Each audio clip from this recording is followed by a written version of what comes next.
What's up, guys? Welcome to Process Sports. This week, I got a special guest with me. His name is Parwez Rafiq. He's been a personal trainer for the last 6 years. So, Parwez, I want to thank you for coming on. All right, thank you for having me, man. I appreciate it. Yeah, and how are you handling up with this quarantine situation right now? How are you doing mentally and stuff like that?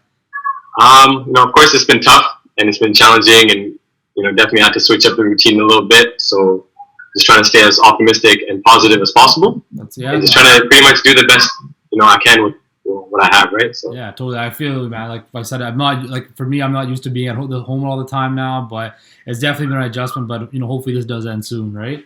Yeah, for sure. All right, man. So today I wanted to talk about fitness and healthy lifestyle and all that stuff. But the first question I want to ask you is, what drew you to your journey in fitness, and what motivated you to start? Well, like fitness as in in the gym and kind of working out and stuff? Yeah, start going out, working in the gym, stuff like that. Yes, I guess all my life I've kind of been into sports. Mm-hmm. So always played soccer growing up as a kid. Mm-hmm. As I got older, I started getting into more basketball and a little bit of boxing and a lot of team sports and things like that. But what kind of led me to start kind of working out more and getting into the gym was just starting my own personal fitness journey. So, years ago, maybe 5-6 years ago, I was super weak and super skinny. Yeah. Couldn't even do a single push-up, things like that. So it was about time to kind of stop running around a lot and doing a bunch of cardio and team sports and start to kind of work on my strength and building up some muscle. Okay. So that's kind of how it started. Okay. So did you ever get discouraged at a point in time, and how did you stay motivated with it? I guess the beginning was the hardest, man. Like when you start out and you go to the gym and you see all these other guys who are a lot bigger than you, a lot stronger, and everyone around you is kind of doing a bunch of things, and you can't even do anything. You can't even do the most basic stuff. So that was discouraging, obviously, in the beginning. Mm-hmm. But once you kind of build up and you start getting better at it, you start practicing and working on your craft, and you start to build that momentum, and then you start to build confidence as you go, right? Yeah. So I guess the further along you go, the less. Would you say the biggest thing about going to the gym and stuff? Because I know for me, I'm not a super buff guy, but when I go to the gym and I see other guys being able to lift more, squat more, whatever, it kind of discourages you a little bit. For me personally, right? So how did you overcome that? Did you just keep on saying, okay, it's a process, I got to keep on working at it and stuff like that? How did you go about that? Yeah, absolutely. It can definitely be discouraging, and a lot of people do, and a lot of people even avoid going to the gym because of that. But yeah, you just gotta kind of focus on yourself and realize that no one's really out there watching you and kind of or making fun of you and stuff, right? Yeah. Everyone's kind of focused on their own journey, and a lot of people who are actually a lot further along than you, they're actually there to help. So if you reach out to people who are kind of more advanced than you are, a lot of them are willing to help you out. So you just gotta keep getting help that way and keep working on yourself and just growing that way, right? Yeah.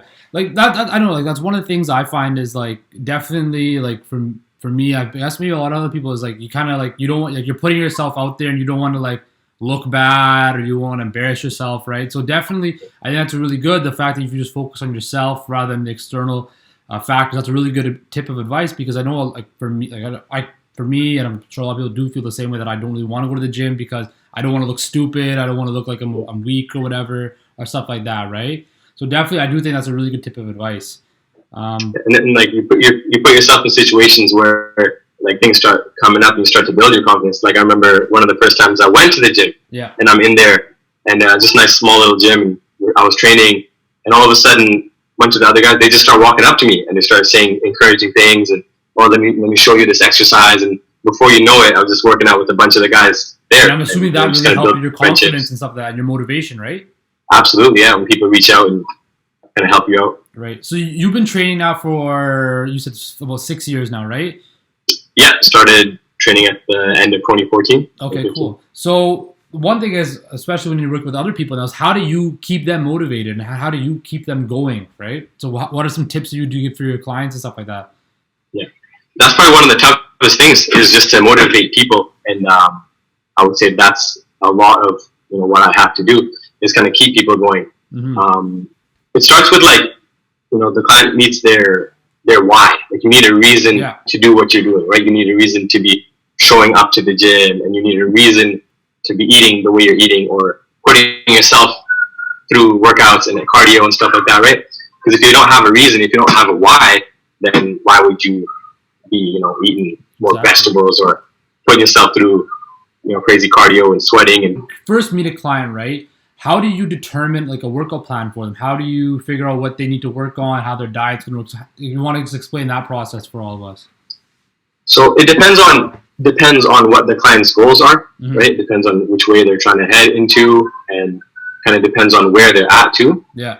Like where they're at in the in the fitness journey and what they're physically capable of doing. Right. So if someone like a young 20, 25-year-old dude who's been playing sports all his life and, he moves well, obviously I can put him through a much more intense exercise regime rather than someone who's never really worked out or someone who's a little bit older or, right. Can't really do as much, right? So it kind of depends on what their goals are and where they're at right now and what they're capable of doing. Okay. Let's go from there. Okay. And then another thing is, meal plans, right? Dieting, stuff like that. I've heard it's like that's the biggest thing to in your journey to fitness, right? Is the most important thing, right? You would agree with that, I'm assuming, right? Yeah. You are what you eat, that's the same. But yeah, so how do you make meal plans with your clients as well, or do you give them tips and stuff like that as well with them? I do, yeah, because early on I realized how important nutrition was. So you can train all day and you can do, as many workouts as you want in a week, but if you're not eating right, if you're not providing your body with the right nutrients and the right fuel, you're not going to see results, right? Totally. So nutrition is very, very important. So let me ask you this: How hard was it for you to change your diet and stuff like that when you started out, or did you have a good diet growing up and stuff like that? When I started my fitness journey, man, my diet was terrible. Like I was eating, I guess that first little bit when I started working out. Yeah. Right after my workouts, I would just go across the street and get pizza. Like I had no idea, right? Right. I was like, I don't know. Like I didn't even think that nutrition was that important. Right. I didn't even know what to eat.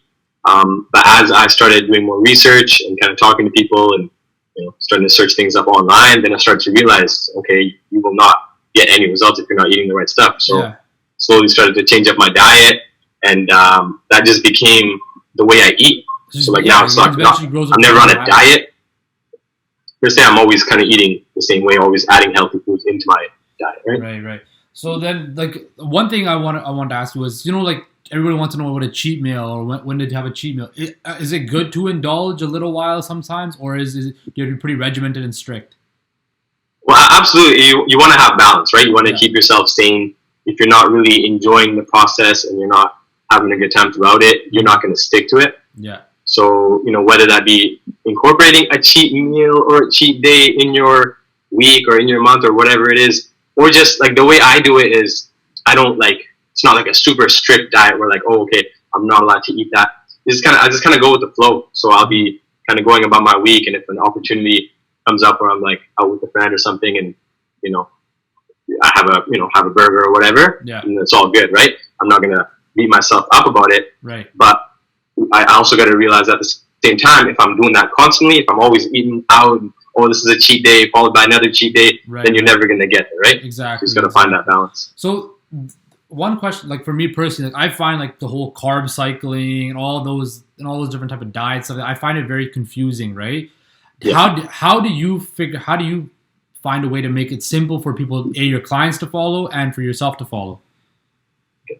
That's a good question, because there's so many different diets out there. There's so many different things. So like, which one is best, right? You've got the keto people who are like, you got to do this, and this is the only way, and that's, and the paleo and the intermittent fasting. Yeah. So there's just so many different ways, to set up your nutrition.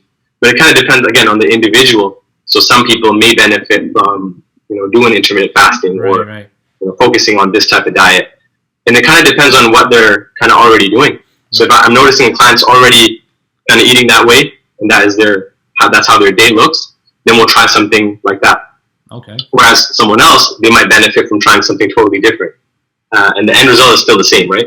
They're still reaching their goals through different totally. I think what all comes down to is what you're trying to say is it comes down to your goals, right, and how motivated you are to them, right?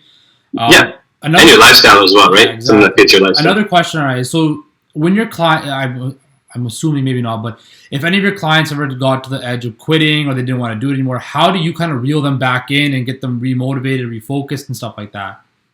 That happens a lot, man. That happens a lot. Happens like weekly. So I guess it depends. Again, everything's kind of individualized. So like you notice that all my answers are kind of like it depends on the individual. It depends, right? Yeah, because everybody's different, right? Yeah, everyone's different. So like you have a certain individual who's that they know that they're capable of doing it, but they're just being lazy. So you got to call them out. You got to have a talk with them. You got to get in their face and kind of push them because they're that they're capable of doing that and they know better, right? You see that potential in them, right? Absolutely. Whereas someone else, you might have to take a different approach because if you get too up in their face and call them out on it, that's going to affect them. It's going to hurt them, and then they're going to fall even further back. Right. So you just got to kind of come with a more understanding approach and so whatever each individual needs. Yeah. And like tying that back to sports, because you said you played a bunch of sports growing up. I'm assuming you've also experienced out of your own where certain coaches or whatever would know how to treat you and motivate you. Did you ever take some tips and tricks from your time playing sports into your personal training lifespan? Absolutely, yeah. From different coaches, and then because like I'll think back and I'll be like, oh yeah, this coach, I kind of resonated with him well. He was a good coach. Or even like school, oh yeah, like that teacher was good, man. Grade 7 was good, but my grade 5 teacher. So it depends. Yeah, like everyone's different. Everyone has their own coaching style or their teaching style. So I guess for me, the best thing is to kind of be able to adapt to each individual, right? It's kind of sticking on the point of quitting. Was there ever a point in time where like you were on the edge of quitting, of even personal training, you didn't want to do the personal training anymore, or even like fitness? And then you kind of had to sit back and realize, no, like this is why I want to do that. Did you ever have that moment like that? With my own personal fitness journey, no, I don't think so. I was always kind of on track and always had an end goal in mind, and I always knew I was going to get there. Yeah. It's going to take some time. Just got to stick with the routine, stick with the process, and eventually I'll get there. Yeah. With personal training, initially, it was tough. It was very tough, and then I started training at Steve Nash, so a corporate gym, and kind of learning the ins and outs over there. And at one point, wasn't really getting a lot of clients, and then kind of the whole system that they had there, it wasn't really working for me. So at that point, I was thinking, I'm going to have to try to figure something else out or try something different out. And then even when I stepped out and started training individually, like independently, and started my own business, again, initially it was tough, man. It was tough. Didn't really have a lot of clients to train. Wasn't getting really a lot of feedback on my social media and stuff like that. So there was a time where I was about to stop and about to change career paths. But just kept pushing through that, man, and started kind of building up and made it through the adversity. Right? It's something that you love doing, you wanted to do, so you kept on pushing forward, right? Kept on pushing, and I'm glad I did, man. Definitely. Yeah, definitely, totally. Now let's go. I want to talk about kind of what's going on right now in the world with the whole COVID-19 situation, and of course we're all being quarantined. How are you yourself staying, physically active and maintaining a healthy lifestyle like that? Yeah, it's difficult, but it's definitely doable. You just got to try to do the best with like what you have. So obviously we have no gyms. All the gyms are closed. Yeah. So you can definitely still do a lot of things at home, right? There's a lot of different ways to work out at home. I've been posting a lot of home workouts. And there's a bunch of other trainers out there on YouTube and Instagram and all that. They're posting home workout routines. So there's a lot of information out there to still get workouts in at home. But also, like as far as I understand right now, you're still allowed to go outside and you're still able to kind of go to the park or whatever near your house as long as you're keeping your social distance. Yeah. So there's a park right there beside my house, always empty, always quiet. So I kind of head there and do some sprints and do some outdoor training. And, we've been fortunate to have such beautiful weather last couple of weeks. So just getting out there and just kind of getting some vitamin D in your right, it's been helping a lot. Yeah, because I like for me, I feel like when you go outside, especially when the weather's nice, like now, you're not cooped up in the house, and it does great for you mentally, right? And absolutely, yeah. Like as we talked about earlier, I think the mental side of it is just as big as being able to stay motivated and sticking with the process of it, right? Oh, yeah. And not losing focus. Right? That's probably one of the biggest things of fitness is having strong mental power with it, right? Help out your clients now that you're not able to be with them, of course, personally when they're working on it. Yeah. So how are you helping them out? I'm just trying my best using like the online platform, right? Yeah. So doing like sending all my clients programs to do at home. Like I have a training app that I upload workouts, sending them the nutrition, hosting like Zoom workouts, like Zoom group workouts that I've been doing. And then recently I just started offering like one-on-one Zoom training. So just like how you and me are on a call right here, I'd be just training someone kind of through the screen. Right. And online programs. And I just created a YouTube account. I was just texting you right before we got on this phone here. So definitely, I'll make sure I'll leave the link and everything so everyone can follow you on it for sure. Sounds good, man. I appreciate that. Yeah, you actually inspired me, man, and you and a couple of my other clients, you guys were pushing me to like start a YouTube channel. So I just did that. I appreciate that. But yeah, like I said, like now I think we're at a time right now where social media and internet is such a great tool that can be used for good, right? For times like this, right, where we can, me and you can have a conversation about fitness, or you can, talk with your friends and stuff like that. You're not going to lose contact with people. You can still see them face to face, right? So definitely, I feel that there are some. You have to look at the silver lining in the situation, right? Like something like that. Yeah, right? Absolutely. Obviously, it's not ideal, but there's still a lot that can be done, right? Exactly. And we're so fortunate to have all this. Exactly. A couple more questions. I just wonder, how rewarding is your job? I'm assuming you must be really proud of your clients, stuff like that, when they reach a certain goal and stuff like that. You're probably just as happy as them, I assume, right? Absolutely, man. I love it. For me, it's very rewarding. It gives me a sense of like purpose every morning, waking up, and a sense of like fulfillment too. That I'm being able to have a positive impact on someone else's life. Totally. So for me, that's pretty much the reason why I got into this and continued with it. Yeah. Well, hey man, you're doing great stuff. You're doing great work, and I really appreciate having you on. And definitely once this is over, I definitely will want to have you come back and we can talk some more about fitness and stuff like that, man. I really do appreciate you coming on. Appreciate that, man. This is, it's been a pleasure, man. I really enjoyed this, and thank you for having me on here. No worries, man. Talk to you soon.